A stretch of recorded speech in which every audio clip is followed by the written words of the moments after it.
Honourable Member for Renfrew-Nipissing-Pembroke. Madam Speaker, I'm pleased to rise on behalf of the transparency-loving residents of Renfrew-Nipissing-Pembroke to speak to Bill C-290, an act to amend the Public Servants Disclosure Protection Act.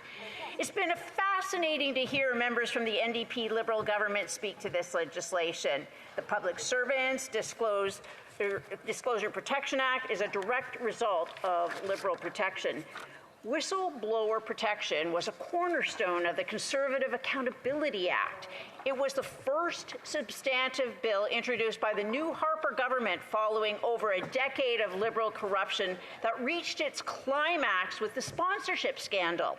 The Chrétien Liberals had given millions of dollars to well-connected companies to do little actual work other than to funnel the cash back to Liberal Party coffers. Canadians had grown tired of the arrogant, corrupt Liberals and demanded a change. And despite losing the election, the NDP and remaining Liberals refused to listen to Canadians.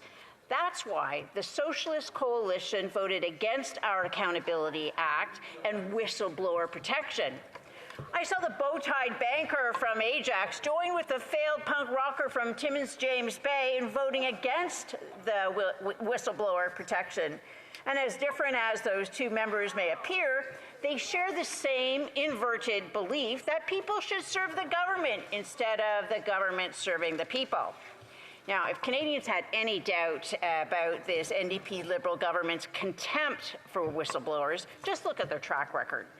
One of the first acts this government did was to redirect a shipbuilding contract to their friends.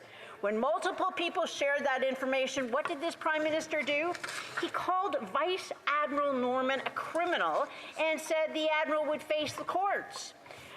Mark Norman spoke truth to power and paid a heavy price.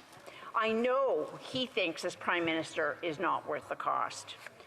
When another whistleblower leaked the story of Jody Wilson-Raybould being pressured into direct prosecution, this Prime Minister called the report fake news. He then fired Wilson-Raybould and Jane Philpott and kicked them out of caucus to boot. This government is so repulsed by truth and accountability, they attack the people the whistleblowers try to protect. Then there was the multiple whistleblowers who tried to do the right thing at the Sustainable Development Technology Corporation. They followed the procedures. They reported it to the Deputy Minister. The Deputy Minister even compared it to the Liberal sponsorship scandal. That same deputy said his minister would blow a gasket upon learning the damning information. Except nothing happened. No gaskets blown, no executives were fired, no board members sacked, rampant conflicts of interest, comparisons to the sponsorship scandal, yet it wasn't until the whistleblowers went to the Globe and Mail that anything happened. Swap out the word sustainable development with foreign interference, and we see a similar story. If not for the CSIS whistleblower, Canadians would still be in the dark about the extent of the communist interference. Our Conservative Party was attacked in the last two elections. The government knew it and covered it up. The Liberals have spent the last 8 years pushing conspiracy theories about Russia to smear Conservatives.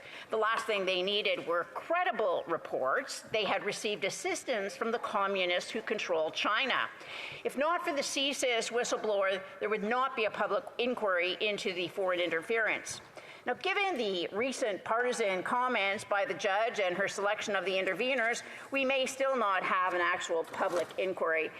Even the hand-picked special rapporteur actually confirmed many of the CSIS leaks were accurate. He confirmed the member for Don Valley North did engage in secret meetings with the Communist consulate in Toronto and did discuss the two Michaels. That member would still be sitting in the Liberal caucus were it not for the whistleblower. Then this Prime Minister sent his National Security Advisor out to speak to reporters just to let them know this government is actively hunting for this whistleblower. NSA Thomas actually said the whistleblower would be caught and punished. The Liberal government's declaring a whistleblower guilty without a trial again. It's as though they learned nothing from Vice Admiral Norman and his persecution. That's why we must pass this bill. The NDP Liberal government will continue to ignore lessons unless we update the legislation. After 8 years of Liberal corruption, whistleblower protection must become stronger. The Liberals claim this is unnecessary because they budgeted $2 million for a special task force that's supposed to review a committee report from 6 years ago. Madam Speaker, they can save taxpayers $2 million and just support the legislation. You guys are supporting it.